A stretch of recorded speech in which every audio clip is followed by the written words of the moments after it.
I've got another premium channel membership exclusive series for you. This time we're going to look at Ross round sections. We're going to talk about how to assemble the boxes, how to get the bees ready for it, harvesting, packaging. We're going to do from the very beginning to the very end on Ross round sections. So first off, a massive thank you to Thorn Beekeeping. You're going to be hearing their name a lot because they are sponsoring this series. They have provided me with one fully assembled Ross round section kit, and they've also provided me with an unassembled kit that I'm going to put together in this video. As I said, first video, I'm just going to show you how the kit comes. I'm going to assemble it and get it ready to go onto the bees, and then later on in the season I'm going to show you all of the steps that you need to know in order to make sure that you're getting the best out of your Ross round sections. We will cover everything in this series. So today we're doing assembly, then we'll talk about how to prepare the hive to get the Ross round sections on. We'll talk about the management throughout the season, harvesting, packaging, labels, selling, absolutely everything. I hope this is something that you're interested in and something that you'll find useful. So let's jump straight into it then.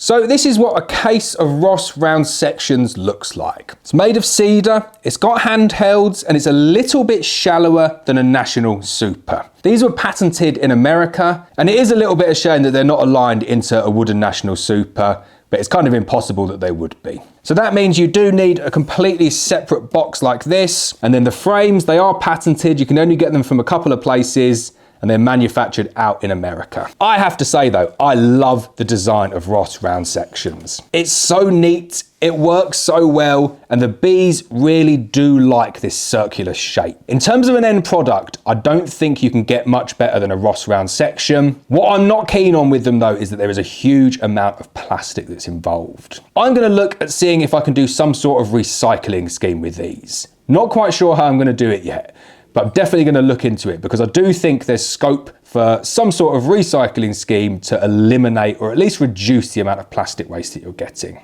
Each side of the Ross round though, this is how they come when they're pre-assembled. You've got your plastic inner ring there, you've got your thin comb foundation in the middle, and then on the other side you've got these two blanking plates. If you turn it over like that, you have the reverse on the other side. So foundation there, and then your blanking plates there. When you're putting these back in, you need to make sure these are the right way round. We'll cover this on a future video, but that there is the wrong way round. Needs to go in the correct way. And you can see all of the ones with the blanking plates on the front need to go in the same direction, because on the other direction, you can see there, you've got the foundation. But we are jumping right ahead there. That's what it looks like fully assembled. In this video, I'm going to show you how to fully assemble the kit that comes from Thorn, because it's a lot cheaper and it's really simple and easy to put together. So this is how the section rack comes. Got my classic Thorn labels. It really is kind of iconic, that label, isn't it? They've got QR codes on there as well that links into their YouTube channel and links into the assembly instructions. I really like that. I love whenever I get something from Thorn, they really thought about everything. The instructions are good, they've got QR codes linking to very good assembly videos, and also they give me stuff to try, which I absolutely love. Let's take all this apart though and see what it looks like. It's the little things that always make me smile whenever I open up a package from Thorn. They've got compostable paper tape. It's not plastic, they really do care about the environment there. Call that a shameless plug if you want, but you know what? I really do like it when I open up packages from Thorn. They've really thought carefully about trying to eliminate as much plastic waste as they possibly can. Even down to the little details like a plastic bag of nails, biodegradable plastic, you can put it in with your kitchen waste. I love all of those little extra touches. So the kit has absolutely everything you need in order to make up the section rack. Only thing you need to add is some glue. So here's the instructions. Really nice and simple. As I said before, you've got a QR code for people who want to watch it as a video form. I find that really helpful, but the diagram's pretty good, and then you get good text instruction as well. So first thing you need to do is identify the 4 edges. They're the same thickness, and then fix them together, glue and nail it with handles on opposing sides. So I just got some standard PVA glue, little brush, obviously exterior grade glue. Identify your 2 sides where you've got your handles. You want your handles facing upwards like that, and then your next 2 sides there and there. And we're just going to glue all 4 corners, nail it, make sure it's square.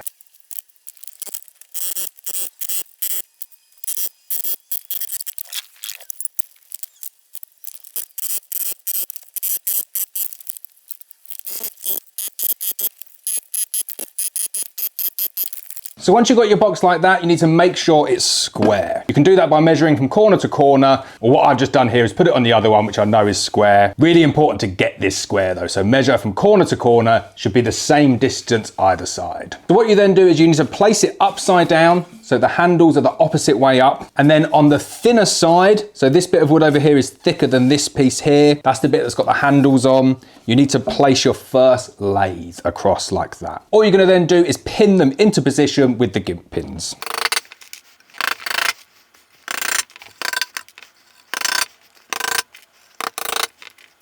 You then have 4 wide spacers like this and 4 narrow spacers like this. What you want to do with these, place a wide one on one end, it's going to fall down when you do that, and then a thin one on the other end like this.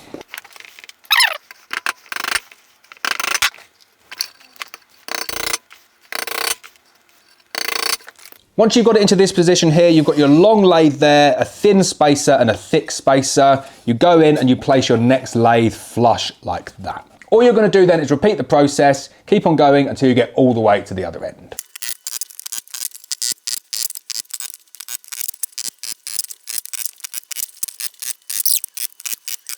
So that's what the bottom should look like. That's where your handle is. This is the underside. You've got your thin strip at the top with the thin spacers, lathes going that way, and then you've got your thick spacers along this end here. So once you get it to this point here, it's really, really easy. All you need to do is put the frames in. They're pre-made, they come assembled, and all that is left to do is just to pop them open like this, ease them open, and you just need to trap the thin wax foundation in between. So here's the foundation, Thorn's Premier Thin Foundation. You place it on, it's the exact right size, and then you clamp the 2 faces together, making sure that the rings are still in situ. You should be able to feel it clamped together, goes together nice and tight, and then you can place your Ross round section frame into your section wrap like this. Keep on doing that until you've completely filled up the wrap. Make sure they're all the same orientation. Don't alternate the ways round. I'll show you what I mean now. So that's what they look like. They're clipped together nicely. Place them the right way up. They've got a little lip at the top there, if you can see that. That wants to face upwards.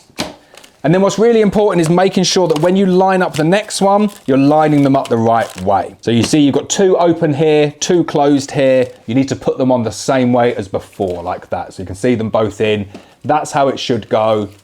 Don't put them in like that where they're alternating, because then you're not maintaining the correct B space. So that's the correct way.